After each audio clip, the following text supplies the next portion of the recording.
Pemirsa, masih bersama saya Syifa Aulia dalam Berita Kaltim hari ini. Kembali kami sampaikan 3 berita utama Kaltim hari ini. Bocah laki-laki usia 3 tahun di Samarinda dicekoki narkoba oleh tetangganya menggunakan botol bekas menghisap sabu-sabu.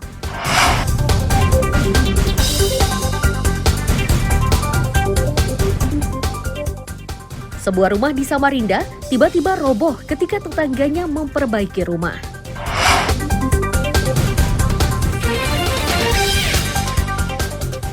Kenaikan tarif air bersih di Penajam Pasir Utara dikeluhkan warga.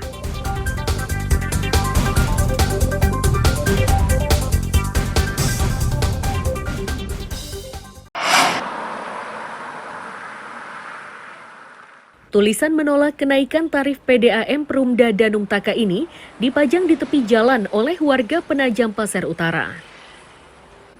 Warga memastikan akan terus menolak tarif baru PDAM tersebut hingga pemerintah kabupaten merevisi keputusannya.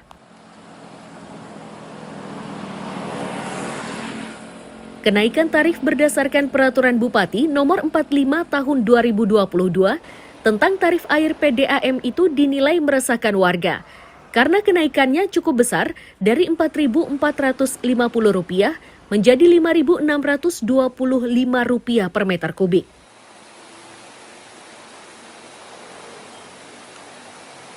Kalau pemerintah daerah tidak memberikan subsidi atau tidak memberikan dalam bentuk penyertaan modal atau apa, terus bebannya itu dibebankan kepada pelanggan, ya berarti kan saat ini pemerintah kita lepas tangan terhadap kebutuhan dasar atau kebutuhan pokok masyarakat. Ya keluhan banyak sekali. Kalau kita ke loket PDAM misalkan, kita tanya yang membayar pasti kaget mereka karena di tahun 2023 ini kenaikannya kan cukup drastis. Banyak yang menurut kami itu kenaikannya bahkan bisa mencapai 100%. Sekretaris Daerah Penajam Pasir Utara, Tohar menyatakan kenaikan tarif ini diberlakukan sejak Pemkab tidak lagi bisa memberikan dana hibah. Tarif tersebut bisa saja diubah jika ada kajian baru yang memungkinkan Pemkab menyertakan modalnya di PDAM. Itu yang dikedepankan, bagaimana memproduksi saat. Nah, terkait dengan keberatan itu sebetulnya aslinya dari aspek kebijakan anggaran pada tahun itu kita untuk penyertaan modal untuk hibah dulu ya, hibah tidak dimungkinkan. Penyertaan modal perlu pembahasan panjang. Maka satunya cara agar eksistensi perusahaan kita yang notabene perusahaan daerah yang orientasinya pemenuhan kebutuhan dasar harus kita lakukan. Terus sekarang ada sebagian masyarakat yang resisten, mari kita wujudkan kembali kebersamaan kita dalam rangka kebijakan apa yang paling pas ke depan.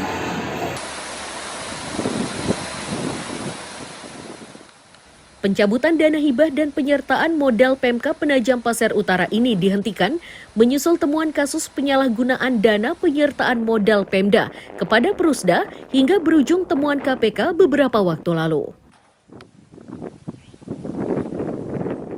Amir Hamzah dan tim liputan melaporkan dari Penajam Pasir Utara.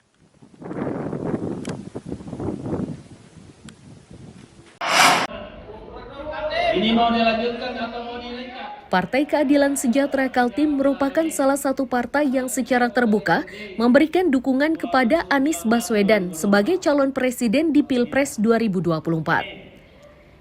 Bahkan dukungan ini dilakukan pengurus dan simpatisan partai melalui ikrar yang digelar di Samarinda Sabtu malam. Ketua DPW PKS Kaltim menegaskan, PKS dan koalisinya sudah merancang berbagai strategi agar pemilu kali ini bisa mereka menangkan.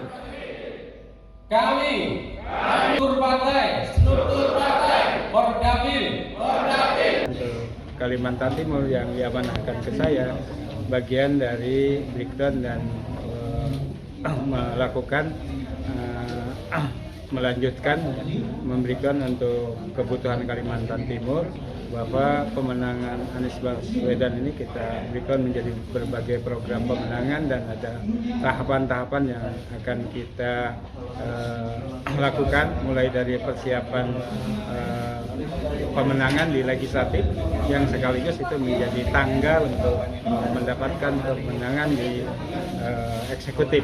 Berpindah di Jakarta, tetapi Sementara, elemen masyarakat juga ramai memberikan dukungan. Kali ini mereka memberi dukungan kepada Budi Gunawan sebagai calon wakil presiden yang akan dipasangkan dengan Ganjar Pranowo. Nama tersebut sengaja diajukan karena dinilai layak.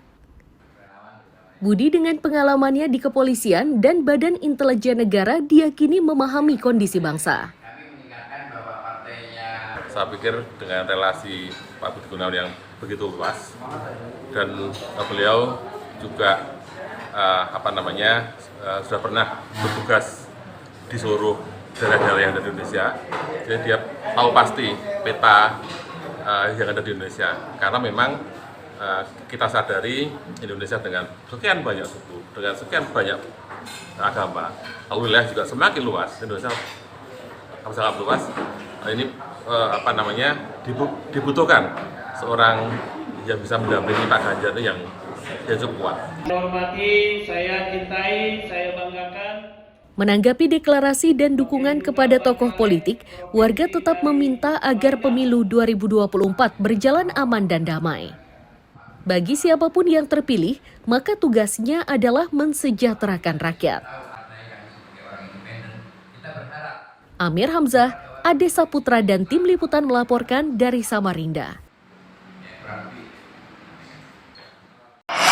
Yang masih kita saksikan bersama sampai di Menteri dan juga jajarannya. Gotong royong menyingkirkan sampah yang berserakan di Pantai Lamaru ini diikuti berbagai kalangan, termasuk Menteri Lingkungan Hidup dan Kehutanan Siti Nurbaya Bakar. Gotong royong ini dilakukan di 6 titik di Balikpapan dan berhasil mengumpulkan 9,1 ton sampah dan 35% diantaranya merupakan sampah non-organik. Siti Nurbaya menyatakan Indonesia merupakan salah satu negara penghasil sampah terbesar. Saat ini, Kementerian Lingkungan Hidup terus mendata dan mencatat jumlah sampah yang dihasilkan per hari. Ia melihat dari jumlah sampah tersebut, sebagian bisa diolah menjadi barang bernilai ekonomis.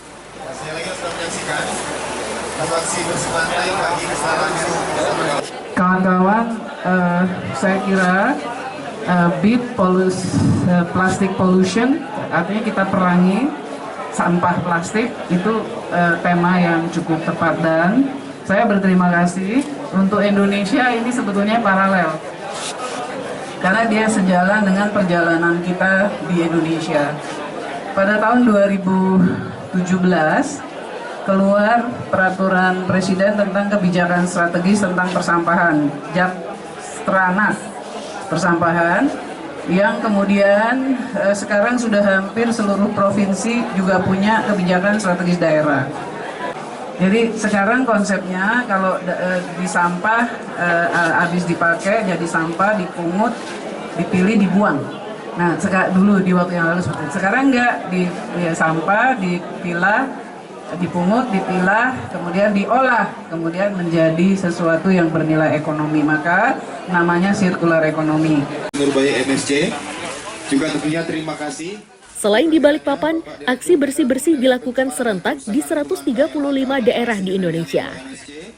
Sampah-sampah ini ditimbang dengan cermat dan selanjutnya dipilah berdasar jenisnya agar bisa diolah menjadi barang bernilai ekonomis.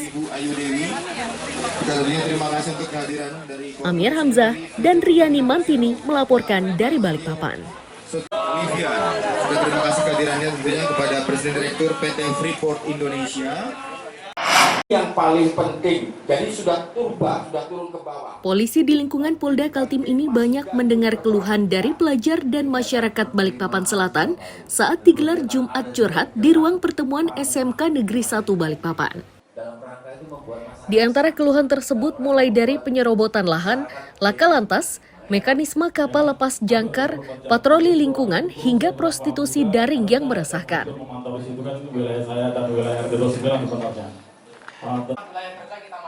Dari berbagai keluhan tersebut, polisi akan berupaya meningkatkan kinerjanya agar layanan bisa diberikan secara maksimal.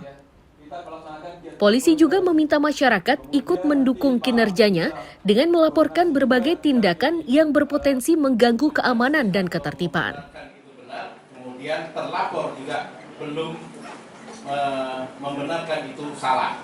Kegiatan hari ini kami dari Kepolisian Daerah Kalimantan Timur melaksanakan Jumat Curhat bersama masyarakat Balikpapan Selatan, warganya Pak Camat, khususnya Kelurahan Sepinggan Baru.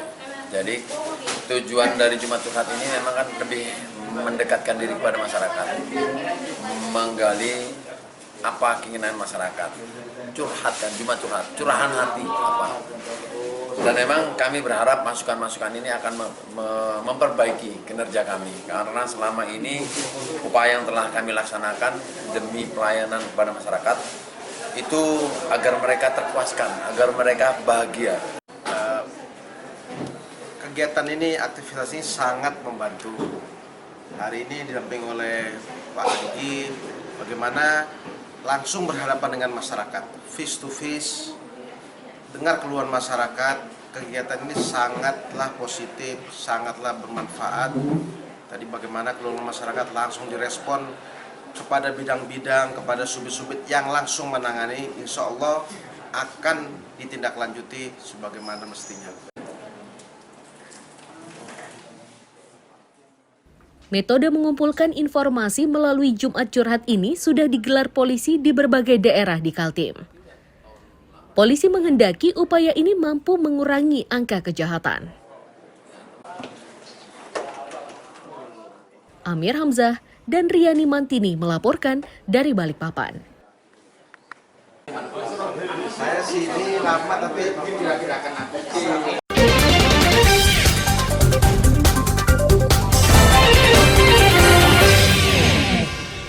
Berita tadi menjadi akhir perjumpaan kita hari ini. Saya Syifa Aulia, pamit undur diri. Selamat pagi dan selamat beraktivitas.